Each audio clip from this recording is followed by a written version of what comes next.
welcome back. Yep, I'm wearing my mom cap because today I'm going to tell you how I became a mom. So from last week, I told you about my ICU visits and all of that.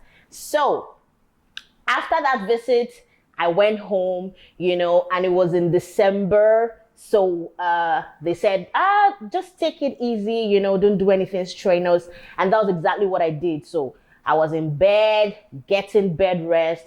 And during December, I had a swell time, went to people's houses, ate a lot of food. It was good. Now my baby was supposed to come, my EDD was February 14th. It was on Val's Day. And so in January, I had my first checkup after the holidays. I got to the hospital and the doctor said, "You're not going home."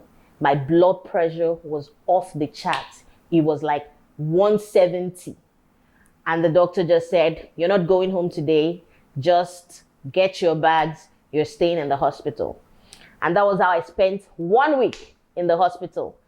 And at the end of the 1 week, he was like, I'm not so comfortable, sending you home, but I'll just send you home for a few days, come back, I think 4 days after, let's still look at your blood pressure. So he said, check every day. If it goes above 150 again, come back. So I kept checking my blood pressure every day. And I think after 4 days, I went back to the hospital and they checked, it was like 160. I knew I wasn't going home.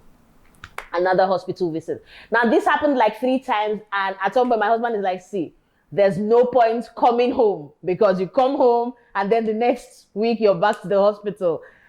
So the fourth time when I went again, the doctor was like, "See, I feel like I should just keep you here because," and I'm like, "Not a problem. Let's just do this, And that was how I started living in the hospital. So I was there, in the hospital for pretty much from the first week of January all the way, And so the doctor said, I would like to, at this point, my baby was 36 weeks. So the doctor said, I'd really like him to be 38 weeks because he's a bit small. I forgot to tell you about that mass that they found. So apparently I had a really huge fibroid that wasn't exactly detected the first time I had my tests. It was like it came out of nowhere. And it was weighing as much as my baby. I had a very big baby bump. In fact, from when I got pregnant, I kept telling my husband, my bump is too big for how old this baby is. I kept saying it, my tummy is just really big. And I was like, maybe you're just one of those people who would have like very big baby bumps. But it was concerning for me. And at that point, I knew why I had like an overly big baby bump. And it was as heavy as it was big because this other tumor was weighing as much as my baby. So we're basically just managing, my case till when I would have my baby. So the doctor said, your baby's like really small because this other thing was like basically suffocating him and he wasn't gaining enough weight. And so he wanted me to stay for like 38 weeks before they bring out the baby, just so he's strong enough, to survive on his own. So there was that, but I was tired, staying in the hospital, eating hospital food. It wasn't exactly a very thrilling experience.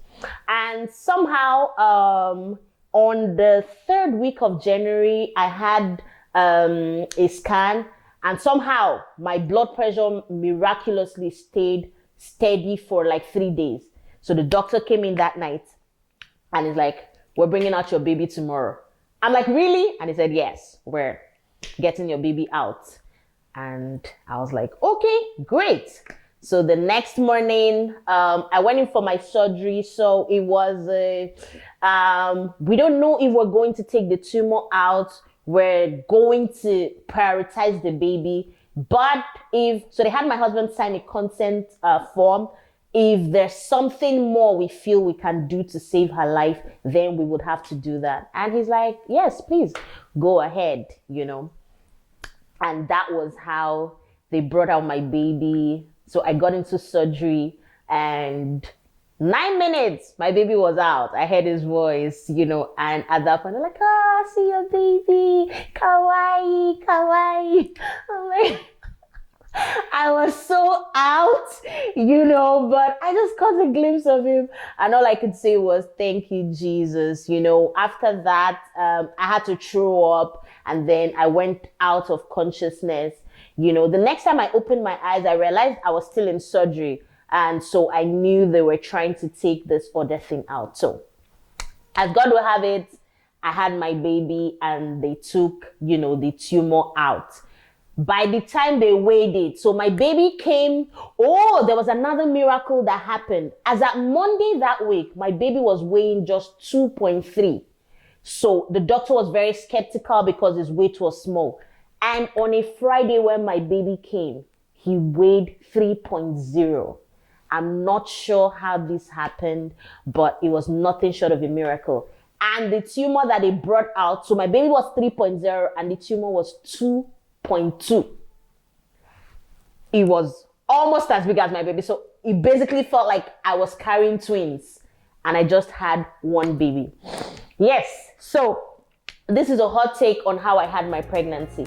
In my next video, I'm going to tell you about navigating the changes that come with motherhood. It's a whole lot.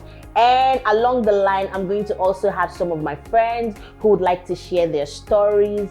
And if you have any interesting thing that happened to you during your pregnancy, please share in the comment section for other new moms out there. Thank you. Till next time, stay blessed.